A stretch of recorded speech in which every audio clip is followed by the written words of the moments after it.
And welcome back inside the studio. We have a very special guest with us. Roman Placzek is a former client of the Whitley Law Firm. And Bob, Roman's here sitting right next to you. Why don't you tell us a little bit about how you got to know Roman? Well, I got to know Roman because he came to us for help. And you know, he's not what'd you say, a previous client? Once a client, always a client. Once a client, always a client. I just hope they don't need us anymore. Right.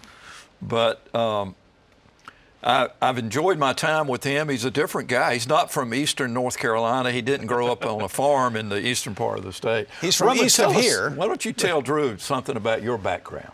Well, I came all the way from Northern Moravia in Czech Republic. Czechoslovakia. Yeah, former Czechoslovakia. I Republic. don't mind if I correct you, but it is important to me that Czech people Republic. Czech Republic. And came to North Carolina in 2011 to finish my doctorate in cello performance at UNCG. Okay. So that's the brief background. Okay, so how long have you been playing the cello? Since I was 7 years old, that means now I'm gonna say how old I am, 40 years. Okay.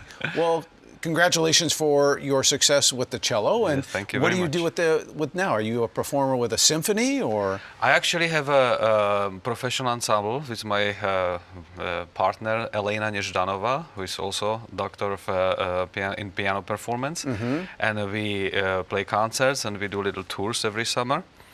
And last year the tour was, endangered by the accident because after the accident I was out of commission for several days, then months, and then it actually got even more serious.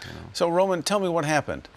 Well, I tried to do my best, what I'm supposed to do when you see that somebody stops. So I stopped behind a big truck, and the guy behind me didn't. Oh, so he... And in full speed, he basically ran into my car. And I remember like today that I was actually watching it. It was most dreadful, probably 4 or 5 seconds, because I was literally watching him in the rear mirror. And I was thinking, he's not gonna stop, and I had nowhere to go because I was right behind the big truck.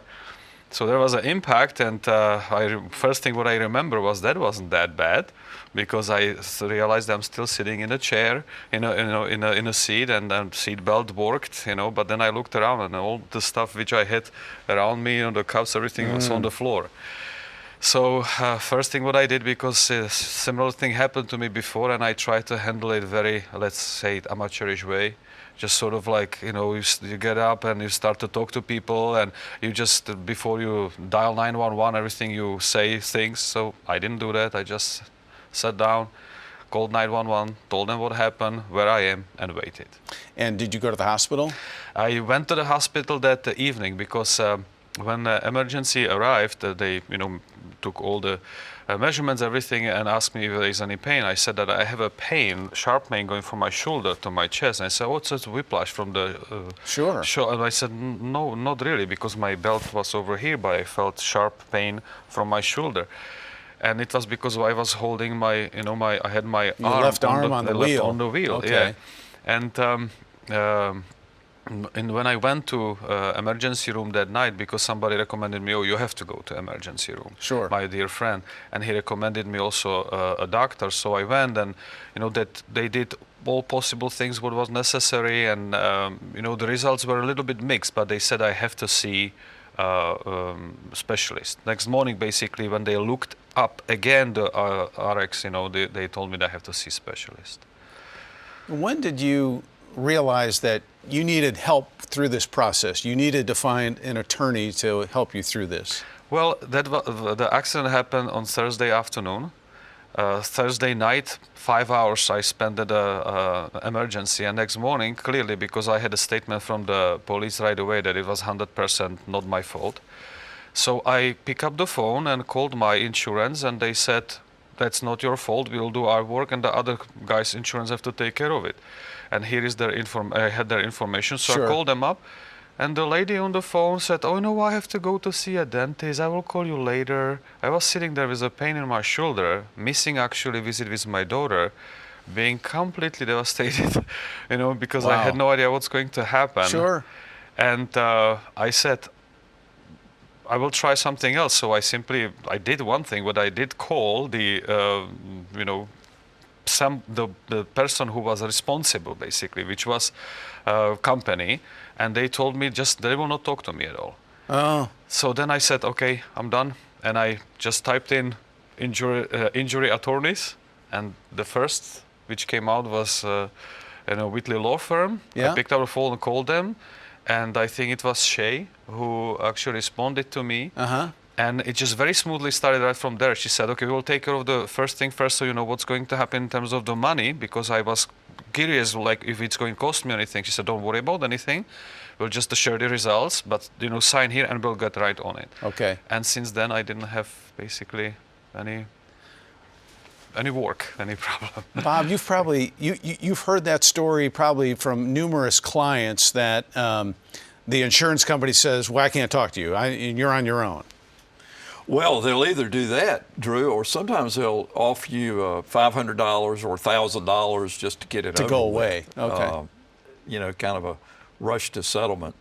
Roman injured his shoulder, you know, and I kidded with him a little bit. A celloist injuring their shoulder is kind of like a lawyer injuring their tongue. I mean, it's what we do and how we make a living. Yes. But he was always very pleasant to deal with. And very appreciative of the respect and the way he was treated. Yeah.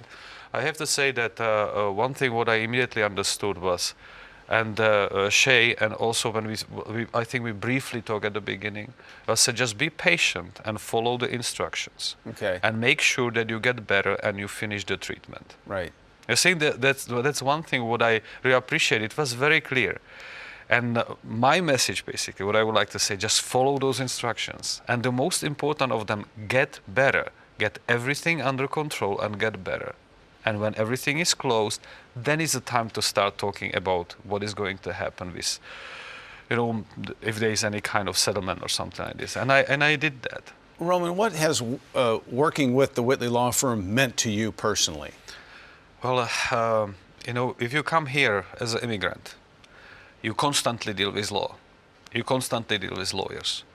When you also have a family and something happens, you deal with other lawyers. Mm-hmm. And your faith and your heart sinks and your faith sort of goes a little bit away. I understand. And then you have experience like this. I have to tell you that probably that's it. I'm here sitting here because Bob invited me to come and I'm here. I wouldn't be here if I didn't want to be. And that faith and basically the good feeling about that the law and lawyers can actually really help you and can make the process streamlined and that they listen to you.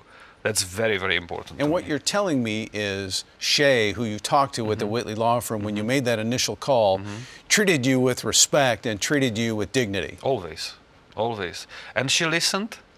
And it was very interesting because I remember that when we were probably like 6 or 7 months into it, and it looked like maybe it's another case will sort of go to the close, but that then they did again MRI and then realized they actually tore muscle, so we will see what's going to happen.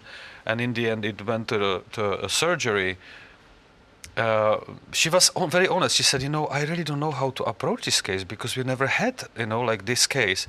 And I simply said, you know, imagine that you have a athlete, you know, right. And I know that Exactly. you think that athletes, you know, immediately. With musicians, maybe you cannot imagine. Also, if you have somebody in my situation, when I received a green card 4 months before the accident, so you are fully ready. Now I can get employed. Now I can get all that stuff ready, and boom. You know, so they listened and they understood that. Nobody was questioning. Nobody was ever saying me, "Oh, don't make yourself so special," or something like this. No, it was any story and any case is basically special.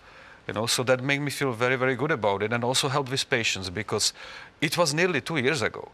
You know, it got the whole case basically me being ready to fully function as a professional and have it settled and everything. It took 1 year and 9 months, something like that. We are so glad that you shared your story with us today and that you're doing well. And Bob, we have another guest that's going to be joining us in just a moment. So please stay right there. You're watching Attorneys on Call.